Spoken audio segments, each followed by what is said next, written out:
2 cup അരിപ്പൊടി എടുത്തിട്ടുണ്ട്. അത് ഈ ഒറോട്ടിക്കെല്ലാം നമ്മൾ എടുക്കുന്ന അരിപ്പൊടിയാണ് ഞാൻ എടുത്തത്. അപ്പം ഇതിലേക്ക് ഒരു അരമുറി തേങ്ങ ഞാൻ ഇതാ മിക്സിയിൽ ഇട്ട് വെച്ചിട്ടുണ്ട്.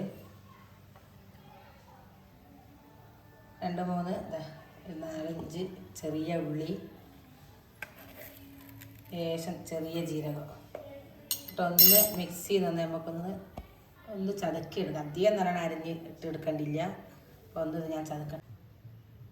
ഇപ്പം നമ്മൾ ഈ അരിയിലേക്ക് ആവശ്യത്തിനുള്ള ഉപ്പിട്ട് കൊടുക്കാം. നല്ലോണം എല്ലായിടത്തും മിക്സാക്കി കൊടുക്കാം. ഇതിലേക്ക് തന്നെ നമ്മൾ ഈ തേങ്ങയും ജീരകവും ഉള്ളിയും കൂടി ചതച്ചത് ഇട്ട് കൊടുക്കാം.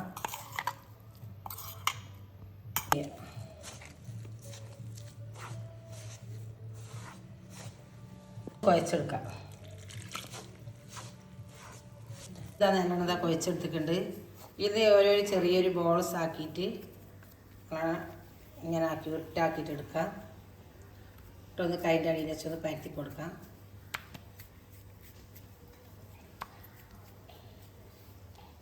നമ്മളിതായ ഫില്ലിങ് ഇതിലേക്ക് വെച്ച് കൊടുക്കാം.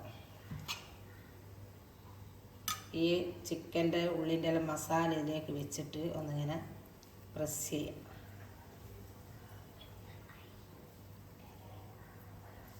നല്ലോണം ഊറ്റി കൊടുക്കാം.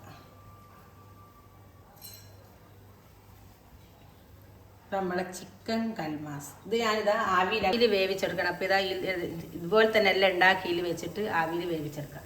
ഇതാ ചിക്കൻ കൽമാസ് എന്ന് പറയണം ആവിയിൽ വെന്ത് ഞാനിവിടെ ഒരു പാത്രത്തിലേക്ക് മാറ്റി വെച്ചിട്ടുണ്ട്.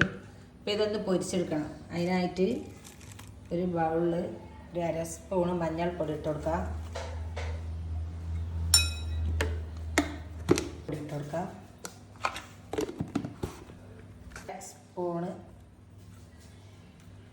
കൊടുക്കാം. പിന്നെ ആവശ്യത്തിന് ഉപ്പ് ഇട്ട് കൊടുക്കാം. ഇട്ട് കൊടുക്കാം. പിന്നെ ആവശ്യത്തിനുള്ളത് ഈ പൊടി കലങ്ങാനുള്ള ആവശ്യത്തിനുള്ള വെള്ളം ഒഴിച്ചൊന്ന് കലക്കി കൊടുക്കാം.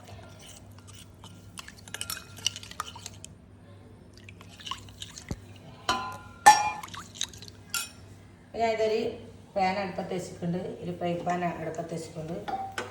തീ കത്തിച്ചെടുത്തേക്ക് ഇനി കുറച്ച് ഓയിൽ ഒഴിച്ചിട്ട് ഇതാ ഈ മുക്കി കൊടുക്കാം.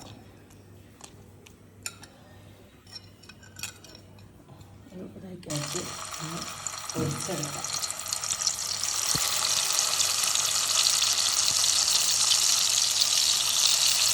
ഇതുപോലെ തന്നെ എല്ലാം ചെയ്തെടുക്കും. ഇതുപോലെ പൊരിച്ചെടുത്തിട്ട്